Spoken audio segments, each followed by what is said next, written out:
ಆ, 2 ಪ್ರಶ್ನೆ. ಮೊದಲನೇದಾಗಿ ಏನಂತ ಹೇಳಿದ್ರೆ, ರಾಜಕೀಯ ಆಟದಿಂದ ನಾನು ದೂರ ಇರ್ತೀನಿ, ಪಗಡೆ ಆಟದಿಂದ ಹೊರಗಿಡಿ ಅನ್ನುವಂಥ ಒಂದು ಡೈಲಾಗ್ ಸಿನಿಮಾದಲ್ಲಿ ಬರುತ್ತೆ. ಸೊ ಸದ್ಯದ ನಿಜ ಜೀವನದಲ್ಲಿ ರಾಜಕೀಯವನ್ನು ಯಾವ ರೀತಿ ಪರಿಗಣಿಸ್ತೀರಾ ನೀವು ಅಂತ? ಇಲ್ಲಿ ನಡೀತಾ ಇರೋದೇ ನನ್ ಕೇಳಿ ತಡ್ಕೊಳಕ್ಕಾಗತ್ತೆ. ಇನ್ನೂ ಒದ್ದಾಡ್ತಾ ಇದೀವಿ ಎಲ್ಲ ಮುಗಿಸ್ಕೊಂಡು. ಇನ್ನು ಅಲ್ಲಿಗೆ ಯಾಕಮ್ಮ ಅವ್ರು ಚೆನ್ನಾಗಿದ್ದಾರೆ, ನಾವ್ ಇಲ್ಲಿ ಚೆನ್ನಾಗಿದ್ದೀವಿ, ಎಲ್ಲರೂ ಸಿನಿಮಾದಲ್ಲಿ ಸ್ನೇಹಿತರಾಗಿದ್ದೀವಿ. ಪಾಠ ಕಳಿಸ್ತಿರಲ್ವಾ ಸಿಎಂಗೆ, ಹಾಗಾಗಿ ಸಿನಿಮಾ ಬೇರೆ, ರಾಜಕೀಯ ಬೇರೆ. ಸಿನಿಮಾದವರ ರಾಜಕಾರಣಿಗಳಾಗಕ್ಕೆ ಸಿನಿಮಾದಲ್ಲಿ ಇರ್ಬೇಕಾದ್ರೆ ಪ್ರಯತ್ನ ಪಡಬಾರ್ದು, ಬಿಟ್ಬಿಡ್ಬೇಕು. ಅವರೆಲ್ಲ ಅವರ ವೃತ್ತಿ ಅವ್ರಿಗೆ ತುಂಬಾ ಚೆನ್ನಾಗಿ ಗೊತ್ತಿದೆ, ಏನಕ್ಕೆ ಮಾಡ್ತಾರೆ ಚೆನ್ನಾಗಿ ಗೊತ್ತಿದೆ. ಸಿನಿಮಾದಲ್ಲಿ ನಾನು ಮಾತಾಡಿದ್ ನಮ್ಮ ರಾಜಕಾರಣಿಗೆ, ಸಿನಿಮಾದಲ್ಲಿರೋ ರಾಜಕಾರಣಿಗೆ, ಅವ್ರಿಗೆ ಹಂಗೆ ಮಾತಾಡ್ಬೇಕಿತ್ತು, ಮಾತಾಡಿದೆ. ಇವಾಗೂ ಬಹಳಷ್ಟು ರಾಜಕಾರಣಿಗಳು ಪರಿಚಯ ಇದಾರಲ್ಲ ಸರ್. ಪರಿಚಯ ಹಾಕಿದ್ದಾರೆ ಹೇಳಿ, ಅವರೆಲ್ಲ ನನ್ನ ಸ್ನೇಹಿತರು. ಅದಕ್ಕೆ ಸ್ನೇಹಿತರ ಬಗ್ಗೆ ನಾನು ಯಾಕೆ ಮಾತಾಡ್ಲಿ? ಒಳ್ಳೆಯವರು ಅವರು. ಇವತ್ತೆಲ್ಲ ಈ ತರ ಪ್ರಾಬ್ಲಮ್ಗಳಾದಾಗ, ಇನ್ನೊಂದ್ ಕಡೆ ಆದಾಗ ಅವರೇ ನನಗೆ ಸಪೋರ್ಟ್ ಕೊಡೋದು. ಬಿಗ್ ಬಾಸ್ ಬೀಗ ಹಾಕಿದಾಗ ಅವರೇ ಸಪೋರ್ಟ್ ಮಾಡಿರೋದು. ಇನ್ನೊಂದ್ ಕಡೆ ನಮ್ಮವರೇ ಯಾರೋ ಹಾಕೊಟ್ಟಾಗ ಬೇರೆ ಏನೋ ಸ್ಟೇಟ್ಮೆಂಟ್ ಕೊಟ್ಟಿರ್ತಾರೆ, ಅದು ಸರಿಪಡಿಸಿರ್ತೀವಿ. ಎಲ್ಲ ಆಗೋಗಿರುತ್ತೆ. ಸರಿ ಇದ್ದಾರೆ ಎಲ್ಲರೂ, ಫಸ್ಟ್ ಕ್ಲಾಸ್ ಆಗಿದ್ದೀವಿ. ನನ್ನ ಸ್ನೇಹಿತರು ಎಲ್ಲರೂ ಎಲ್ಲ ಅವರವರ ವೃತ್ತಿಯಲ್ಲಿ ಬೆಳೀತಾ ಇದ್ದಾರೆ. ಹಾಗನ್ಬಿಟ್ಟು ಅದು ಇದರಲ್ಲಿ ಅಹಮ್ಮಲ್ಲಿ ನಮ್ಮೊಟ್ಟಿಗಂತೂ ಇಲ್ಲ, ತುಂಬಾ ಚೆನ್ನಾಗಿದ್ದಾರೆ ಎಲ್ಲರೂ. We are all very good friends ma'am. Okay, next ಪ್ರಶ್ನೆ ಕೂಡ ಸ್ನೇಹಕ್ಕೆ ಲಿಂಕ್ ಆಗಿರುವಂಥದ್ದು. ಅಂದ್ರೆ ಸಿನಿಮಾದಲ್ಲಿ ಬರುವಂತಹ ಒಂದು ಡೈಲಾಗ್, ದ್ರೋಹ ಮಾಡಬೇಕು ಅಂದ್ರೆ ನೇರವಾಗಿ ಮಾಡಿ, ಅದನ್ನು ಬಿಟ್ಟು ಸ್ನೇಹ ಅನ್ನೋ ಹೆಸರಲ್ಲಿ ಮುಖವಾಡ ಹಾಕೊಂಡು ಮಾಡಬಾರ್ದು ಅನ್ನುವಂತ ಒಂದು ಡೈಲಾಗ್ ಇದೆ. ಯಾರ್ದದು? ನಿಮ್ದೇ ಸರ್, ಮಾರ್ಕ್ ಅಲ್ಲಿ. ಯಾರು ಹೇಳೋದದು? ಇದ್ರ ಬಗ್ಗೆ ಒಂದು ಡೈಲಾಗ್ ಯಾರು ಹೇಳೋದು? ಯಾರು ಸಿನಿಮಾದಲ್ಲಿ? ಕ್ಯಾರೆಕ್ಟರ್ ಮರ್ತೋಗ್ಬಿಡಿದ್ವಿ. ಆ 3 ಸಲ ನೋಡೋದಲ್ಲ ಸರ್, ಹಾಗಾಗಿ. ಯಾರು ಹೇಳೋದ ಡೈಲಾಗು?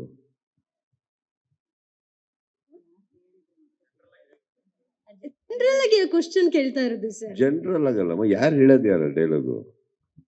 ಸರ್, ಇದು ಹೆಂಗಾಯ್ತು ಅಂದ್ರೆ ಎಕ್ಸಾಮ್ ಅಲ್ಲಿ ಕೂತ್ಕೊಂಡು ಲೆಕ್ಚರ್ ಮತ್ತೆ ಕ್ವಶನ್. ಇಲ್ಲ, ಏನ್ ಗೊತ್ತಾ, ನಾನ್ ನಂಬೋದೇನಂದ್ರೆ, ಈಗ ಬಿಗ್ ಬಾಸ್ ನಡೆಸ್ಬೇಕಾರೆ ಏನೇ ಮಾತಾಡೋಕ್ಕಿಂತ ಮುಂಚೆ ಎಲ್ಲ ಡೀಟೇಲ್ ಆಗಿ ನೋಡಿ ನಾನು ಪ್ರಶ್ನೆಗಳಾಗ್ತೀನಿ. ಯಾಕಂದ್ರೆ ವಾಪಸ್ ಉಲ್ಟಾ ಹೊಡೆದ್ರೆ ನನಗೆ ಉತ್ತರ ಇರ್ಬೇಕಲ್ಲ.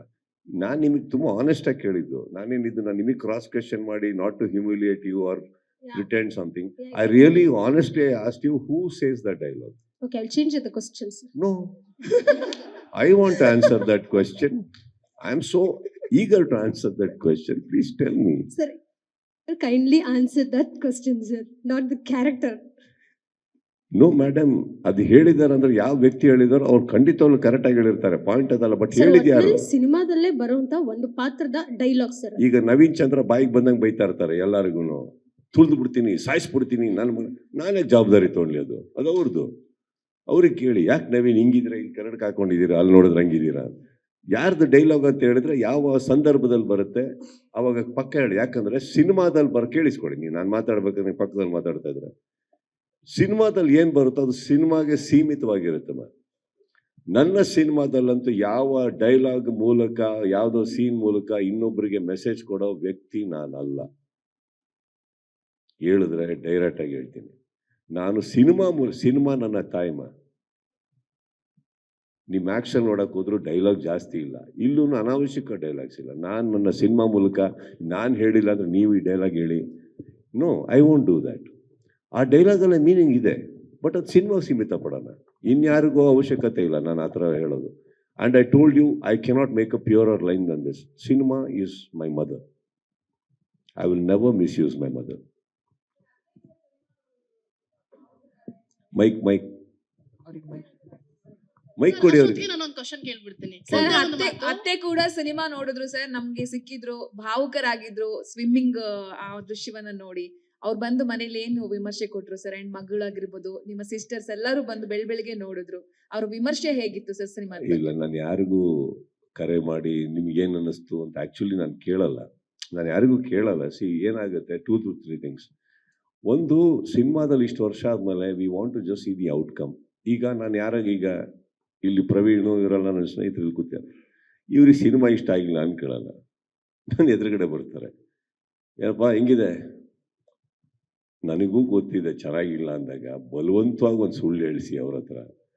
ಅವ್ರ ಪಾಪ ಏನು ಹೇಳೋಕ್ಕಾಗತ್ತೆ? ನನಗೆ ಗೊತ್ತಿರೋದು ಅವ್ರ ಸಿನಿಮಾ ವಿಡಿಯೋದಲ್ಲಿ ಏನೇನು ಹೇಳಿದ್ದಾರೆ, ನಮ್ಮ ಅತ್ತೆ ಏನು ಹೇಳಿದ್ದಾರೆ ಅದು ಆನೆಸ್ಟ್ ಆಗಿ ಹೇಳಿದ್ದಾರೆ. Leave it at that.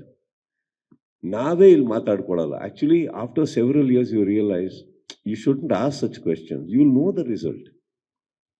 ಅಲ್ಲೇ ಕಾಣುತ್ತೆ ನಮಗೆ ಏನು ಕಲೆಕ್ಷನ್ಸ್ ಬರ್ತಾ ಇದೆ, ಏನು ನಡೀತಾ ಇದೆ. ಈಗ ನಾವು ಅದನ್ನೆಲ್ಲ ತಗೊಳ್ತಾ ಅಂದರೆ ದೇ ರಾಂಗ್ ಅಂತ ನಾನು ಹೇಳ್ತಾ ಇಲ್ಲ. ಇನ್ಕ್ಲೂಡಿಂಗ್ ಈವನ್ ರಿವ್ಯೂಸ್ ಅಂತ ಬರೆದಾಗ it is a very personal opinion. ಅದನ್ನು ರೆಸ್ಪೆಕ್ಟ್ ಮಾಡೋಣ, ಅದನ್ನು ನಾವು ಕ್ವಶನ್ ಮಾಡಬಾರ್ದು. ಕೆಲವರು 3 ಸ್ಟಾರ್ ಕೊಡ್ತಾರೆ, ಕೆಲವರು 2.5 ಸ್ಟಾರ್ ಕೊಡ್ತಾರೆ, ಕೆಲವರು 4 ಸ್ಟಾರ್ ಕೊಡ್ತಾರೆ. ಪಾಯಿಂಟ್ ಅದಲ್ವಲ್ಲ. ಪಾಯಿಂಟ್ ನಿಮ್ಮ ವಿಮರ್ಶೆ ನೀವು ಕೊಡಿ. I am happy at least you are spending some time with my film. ಅದಕ್ಕೊಂದು ವಿಮರ್ಶೆ ಬರೆಯೋದಕ್ಕೂ ಒಂದು ಕಾಲ ಕಳಿಬೇಕು ತಾವು. ಏಯ್ ಇವರೇ ಮಾತಾಡ್ತಾ ಇದ್ದೇನೆ ರೀ ಹರೀಶ್, ಅವ್ರಿಗೊಂದು ಕೆಟ್ಟ ದೃಶ್ಯ ಬೇರೆ ತೋರಿಸ್ತಾ ಇದ್ದೀರಲ್ಲ ನಿಂತ್ಕೊಂಡು ನೀವು. ಸರ್ ಒಂದೇ ಒಂದು ಮಾತು. ಸೊ ಎಷ್ಟು ಕೆಟ್ಟಾಗಿ ನಿಂತಿದ್ರಿ ಗೊತ್ತಾ ನೀವು ಅಲ್ಲಿಗ. ಹಿಂದೆ ನಿಂತಿರೋರೆಲ್ಲ ಮುಜುಗರ ಮಾಡ್ಕೋತಾ ಇದ್ದಾರೆ. ಸೊ ನಾನು ಹೇಳೋದು, I will respect the time you are spending with my film, but I think we all keep quiet after some time. Results ನೋಡ್ತಾ ಇರ್ತೀವಿ, ಅದೇ ನಮಗೆ ಗೊತ್ತಾಗೋಗುತ್ತೆ ನಾವೆಲ್ಲಿ ನಿಂತಿದ್ದೀವಿ ಅಂತ. ಸರ್ ಒಂದೇ ಒಂದು ಮಾತು. ಅವಾಗಿಂದ ಮಾತು ಮಾತು ಅಂತ ಇದ್ರ, ನಿಮ್ ಪ್ರಕಾರ ಮಾತು ಎಷ್ಟು ಮುಖ್ಯ ಸರ್? ಎಲ್ರು ಕೆಟ್ಟಾಗೂ ಮಾತಾಡ್ತಾರೆ, ಪಾಸಿಟಿವ್ ಆಗೂ ಮಾತಾಡ್ತಾರೆ. ಮಾತು ಎಷ್ಟು ತೂಕವಾಗಿರ್ಬೇಕು ಸರ್? ಎಲ್ಲಿ ಮಾತಾಡಬೇಕು ಅಲ್ಲಿ ಮಾತ್ರ ಮಾತಾಡಿದಾಗ ತೂಕಮ್ಮ. ಮಿಕ್ಕಿ ಟೈಮಲ್ಲಿ let me tell you something, practice silence is very good for health. Sir ನಮ್ಮ ಉತ್ತರ ಕರ್ನಾಟಕದ ಮಂದಿಗೆ ನೀವು ಅಂದ್ರೆ ಭಾಳ ಇಷ್ಟ ರೀ ಸರ್. ಇಲ್ಲಿ ಸರ್ ನಾನೇ ರೀ ಸರ್. ಹೇಳಿ ಅಕ್ಕ. ಅದೇ ಸರ್, ಅಲ್ಲಿ ಭಾಳ ರೆಸ್ಪಾನ್ಸ್ ಸಿಗಕತ್ತೈತಿ, ಮಾರ್ಕ್ದಾಗ ಫುಲ್ ಹವಾ. ಏನ್ ಹೇಳ್ತೀರಿ ಸರ್? ಉತ್ತರ ಕರ್ನಾಟಕದಾಗ ಹಂಗ ಒಂದು ಡೈಲಾಗ್ ಹೊಡೀರಿ. ಅಲ್ರಿ ಸರ, ಮಾರ್ಕ್ ಸಿನಿಮಾದ ಬಗ್ಗೆ ಭಾಳ ಅಲ್ಲ ಹವಾ ಕ್ರಿಯೇಟ್ ಮಾಡಕತ್ತೈತಿ. ಭಾಳ ಇಷ್ಟ ನೀವು ಅಂದ್ರ. ಅದಕ್ಕೆ ಏನಾರ ಉತ್ತರ ಕರ್ನಾಟಕದಾಗ ಅದ ಒಂದು ಸ್ಲ್ಯಾಂಗ್ನಾಗ ಏನಾರ ಹೇಳ್ರಿ ಸರ್ ಈ ರೆಸ್ಪಾನ್ಸ್. ನಿಮ್ಮ ಪ್ರೀತಿಗೆ ಶರಣು ರೀ, ಅಷ್ಟೇ ರೀ. ಅಷ್ಟೇ ರೀ ಸರ. ಅವನು ಶರಣು ಅನ್ನೋದು ಅರ್ಥ ಮಾಡ್ಕೊಳ್ರಿ. ಫಸ್ಟ್ ಆಫ್ ಆಲ್ ನಾವ್ ಯಾರಿಗಷ್ಟು ಶರಣ ಆಗಲ್ಲ. ಶರಣು ಅಂದ್ರೆ ಬಹಳ ದೊಡ್ಡದ್ರಿ. ಆ ಪ್ರೀತಿಗೆ ನಾನು ಹೆಂಗ್ರಿ ಬೆಲೆ ಕಟ್ಲಿ ಅಲ್ವೇನ್ರಿ ಸರ್? ಅಲ್ವಾ? ಮತ್ತೆ ಆ ಪ್ರೀತಿಗೆ ಶರಣು ಅಷ್ಟೇ. Thank you sir, thank you so much. Yes ma'am. ನಿಮ್ಮ ಪ್ರತಿಯೊಂದು ಸಿನಿಮಾ ಕೂಡ ಯುವ ನಟರಿಗೆ ಒಂದು ಬೆಂಚ್ ಮಾರ್ಕ್ ಆಗ್ತಾ ಇದೆ. ಸೊ ಈ ಮಾರ್ಕ್ ಸಿನಿಮಾ ಇವಾಗ ಆಲ್ರೆಡಿ ಗೆಲ್ತಾ ಇದೆ. ಈ ಸಿನಿಮಾದ ಮೂಲಕ ಹೊಸ ಕಲಾವಿದರಿಗೆ ಏನ್ ಹೇಳೋದಕ್ಕೆ ಇಷ್ಟಪಡ್ತೀರಾ ಸರ್? ಚಿತ್ರರಂಗದಲ್ಲಿ ಭರವಸೆ ಇಡಿ, ಕನ್ನಡಿಗರ ಮೇಲೆ ಭರವಸೆ ಇಡಿ. ಸಿನಿಮಾಗಳು ಕೆಲವು ಸೋಲ್ಬೋದು, ಹಾಗಂತ ಯಾರು ಸಾಯಲ್ಲ. ಬದುಕಿರೋ ತನಕ ಇನ್ನೊಂದು ಸಿನಿಮಾ ಮಾಡಿ, ಒಂದಲ್ಲ ಒಂದು ದಿವಸ ಗೆದ್ದೇ ಗೆಲ್ತೀರಿ. ಇದನ್ನ ತುಂಬಾ ಹಿಂದೆ ಹೇಳಿದ್ದೆ, ಗೆದ್ದೇ ಗೆಲ್ಲುವೆ ಒಂದು ದಿನ, ಗೆಲ್ಲಲೇಬೇಕು ಒಳ್ಳೆತನ. ಇದು ಇವತ್ತಿಗೂ ಹೇಳ್ತೀನಿ. ಸರ್ ಇಲ್ಲಿ ನಿಮ್ ಲೆಫ್ಟ್ ಸೈಡ್ ಸರ್ ಥಿಯೇಟರ್ ರೆಸ್ಪಾನ್ಸ್ಗೆ ಹೋದಾಗ ನಿಮ್ ಫೀಮೇಲ್ ಫ್ಯಾನ್ಸ್ ಹೇಳ್ತಾ ಇದ್ರು ಸರ್, ಇಲ್ಲಿ ಎಸ್ ಮ್ಯಾಮ್, ಸರ್ ಸುಳ್ಳು ಹೇಳಿದ್ದಾರೆ, ನಮ್ಗೆ ಡ್ಯಾನ್ಸ್ ಬರಲ್ಲ ಅಂತ. ಬಟ್ ಈ ಸಿನಿಮಾದಲ್ಲಿ ಪ್ರೂವ್ ಮಾಡಿದ್ದಾರೆ, ತುಂಬಾ ಸಖತ್ತಾಗಿ ಡ್ಯಾನ್ಸ್ ಮಾಡಿದ್ದಾರೆ. ನಿಮ್ ಮೂಲಕ ಅವ್ರಿಗೆ ತಿಳಿಸಿ ಸರ್ ಸುಳ್ಳು ಹೇಳಬಾರ್ದು ಇನ್ಮೇಲೆ ಅಂತ ಹೇಳಿದ್ದಾರೆ. ಏನ್ ಹೇಳ್ತೀರಾ ಸರ್? ಏನ್ ಹೇಳಿ ಆ ಸುಳ್ಳು ಬಗ್ಗೆ? ಒಳ್ಳೆ ಸುಳ್ಳಲ್ವಾ ಅದು? ಕೆಟ್ಟ ಸುಳ್ಳಲ್ಲ ತಾನೆ. ಕರೆಕ್ಟಾ? ಒಂದು ಅರ್ಥ ಮಾಡ್ಕೊಳ್ಳಿ. ನನಗೆ ಸಖತ್ತಾಗಿ ಮಾಡಕ್ ಬರುತ್ತೆ ಅಂದ್ಬಿಟ್ಟು ಎಡವಟ್ಟಾಗಿದ್ರೆ ಅಟ್ಲೀಸ್ಟ್ ಹೇಳಿದೆ. ಅಂಡ್ ಇರೋ ಸತ್ಯನೇ ಹೇಳ್ತಾ ಇದ್ದೀನಿ. ಆ ಸುಳ್ಳುನ ಸತ್ಯ ಅಂತ ಸಾಬೀತು ಮಾಡೋದಕ್ಕೂ ನನ್ನ ಪಕ್ಕದಲ್ಲಿ ನಿಶ್ವಿಕಾ ಬರಬೇಕಾಯ್ತು. ಅವ್ರು ಮಾಡೋದು ನೋಡ್ಬಿಟ್ಟು ನಾನು ಎಲ್ಲಾರು ಮರ್ಯಾದೆ ಹೋಗ್ಬಿಟ್ಟು ಅನ್ಕೊಂಡು ಮಾಡ್ಬಿಟ್ಟಿದೀವಿ. ಇಲ್ಲಾಂದ್ರೆ ನಮ್ಗೆಲ್ಲ ಅಷ್ಟೆಲ್ಲ. ಈಗ ನೋಡಿ ನಾವು ಏನದು ದಾದಾ ಯಾರು ಗೊತ್ತಾ? ಎಲ್ಲ ನಮ್ಮವ್ರು ಇದ್ದಿದ್ದು ಅಕ್ಕಪಕ್ಕ. ಕರೆಕ್ಟಾ? ಎಲ್ಲರೂ ನಮ್ಮನ್ನು ನೋಡಿದ್ರು. ನಾನು ಒಂಚೂರು ಎಲ್ಲರೂ ಕೇಳಿದೆ, ಕುಡ್ದಂಗೆ ಆಡಿದ್ರೆ ಕುಡ್ದಾಗ ಹೆಂಗೆ ಡ್ಯಾನ್ಸ್ ಮಾಡ್ತೀರಾ ನೀವೆಲ್ಲ? ಹಣ ತೋರ್ಸೋದ ಅಂದರು. ತೋರಿಸಿ, ಯಾಕೆ ನಮ್ಗೆ ಅಷ್ಟೇ ಬರೋದು. ಮಾಡಿದ್ವಿ. ಆ್ಯಂಡ್ ಎಲ್ಲದಕ್ಕೂ ಎಲ್ಲ ಆರ್ಟಿಸ್ಟ್ಗೂ ಒಂದು ಕಂಫರ್ಟ್ ಝೋನ್ ಅಂತ ಇರುತ್ತೆ. ಆ ಕಂಫರ್ಟ್ ಝೋನ್ ಒಳಗಡೆ ಕೊರಿಯೋಗ್ರಾಫ್ ಆದರೆ ಗುಡ್. ಶೋಭಿ, ನಂಗೆ ರಾಜು ಸುಂದರಂ ಸರ್ ಇರ್ಬೋದು, ಅವಾಗ ಹರ್ಷ. ನನ್ನ ಕಂಫರ್ಟ್ ಝೋನಲ್ಲಿ ಕೊರಿಯೋಗ್ರಾಫ್ ಮಾಡ್ತಾರೆ. ನನಗಿರೋ ಹೈಟಿಗೆ ನೀವು ನನ್ನನ್ನು ಬಗ್ಸಿ ಡ್ಯಾನ್ಸ್ ಮಾಡಿಸಿ ಕುಣಿಸಿ ಎದ್ದೇಳು ಮೈಯೊಂದು ನನ್ನ ಕೆಲಸ ಸತ್ಯವಾಗ್ಲೂ ಆಗಲ್ಲ. ನಂದು ಫಸ್ಟ್ ಆಫ್ ಆಲ್ 2 ಕಾಲ್ಗಳು ಮಾಡೋ ಕೆಲಸ ಮಾತ್ರ ಮಾಡ್ತಾವೆ. ಅದ್ರ ಮೇಲೆ ಚಾಕ್ ಮಾಡಕ್ ಬರಲ್ಲ. ನನಗೆ ಆ ಥರ ಡ್ಯಾನ್ಸ್ ಬರಲ್ಲ. ನಮ್ದೊಂದಿದೆ, ನಮ್ದು ಇಲ್ಲೂ ಎಷ್ಟೋ ಜನ ನೋಡಿದ್ದೀನಿ, ರಾತ್ರಿ ಚೆನ್ನಾಗಿ ಡ್ಯಾನ್ಸ್ ಮಾಡ್ತಾರೆ.